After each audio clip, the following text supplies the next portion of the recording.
Malaysia কুয়ালালামপুরে Khanji নামে একটা restaurant আছে, তার একাধিক ব্রাঞ্চও আছে।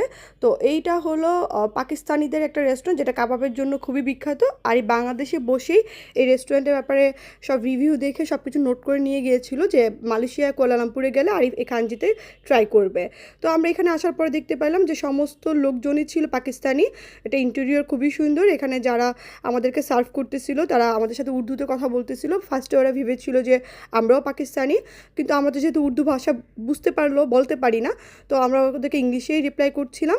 আর এই যে খাবারের মেনু দেখতে পাচ্ছেন যে 22-25 রিঙ্গিত ডিফারেন্ট খাবারের প্রাইস ছিল। তো এগুলো যদিও আরিফ কোন কোন খাবারটা খাবে তা আগে থেকেই নোট করা ছিল। আপনার কাছে মনে হতে পারে 22-25 রিঙ্গিত প্রাইসটা খুবই কম, কিন্তু বাংলা টাকা কনভার্ট করার পরে এটা খাবার প্রাইস অনেক বেড়ে যায়। এই রেস্টুরেন্টে বসে আমি কাবাব অর্ডার করার সময় যখন আরিফ কাবাব অর্ডারগুলো করতেছিল আমি তখন কনভার্ট করি নাই, কারণ আমাদের এখানে আগেই কথা ছিল যে আমরা কোনো কনভার্ট ছাড়া খাবার অর্ডার করব। এখানে আরিফ কী কী কাবাব অর্ডার করবে তা আগে থেকে নোট করে নিয়ে গেছিলো। এখানে ও যেই যেই কাবাবগুলো অর্ডার করবে তা সেই অনুযায়ী অর্ডার, ইভেন সে কোন নান অর্ডার করবে সেটাও নোট করে। তো আমি খুব ভাব মেরে এই কাচ্চিটা অর্ডার করি, আমার তো কিছু একটা অর্ডার করা উচিত।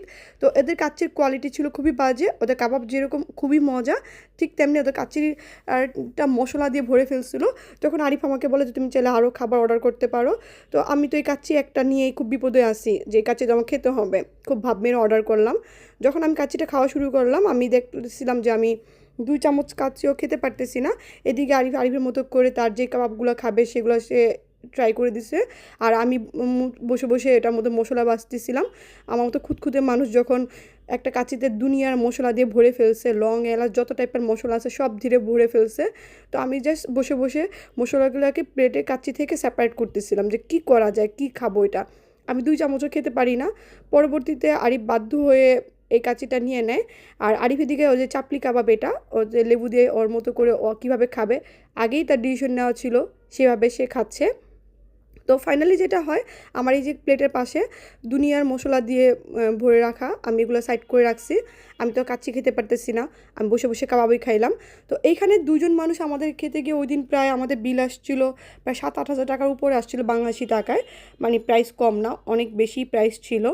তো যেটা হলো এখানে যে কাবাবের পরে আমরা মিষ্টি জাতীয় খাবার নেই, ওইগুলো কোয়ালিটি খুবই ভালো ছিল। আরিফ চেষ্টা করতেছিল আমার কাচ্চিটাকে একটু খেয়ে একটু আমাকে হেল্প করার, ও পুরোটা শেষ করতে পারে নাই। কিন্তু আমাদের এখানে ওর আরও বেশি মশলা জমে যায়। এখানে যে মিষ্টি জাতীয় যে খাবারগুলো আমরা নেই, ডিফারেন্ট পায়েস, পুডিং, আবার আইসক্রিম, এগুলো কুলফি, এগুলো কিন্তু খুবই মজার ছিল। এছাড়া কিন্তু রেস্টুরেন্টে বাইরে অনেক খাবার আমরা দেখতে পাই যে ডিসপ্লে করা ছিল।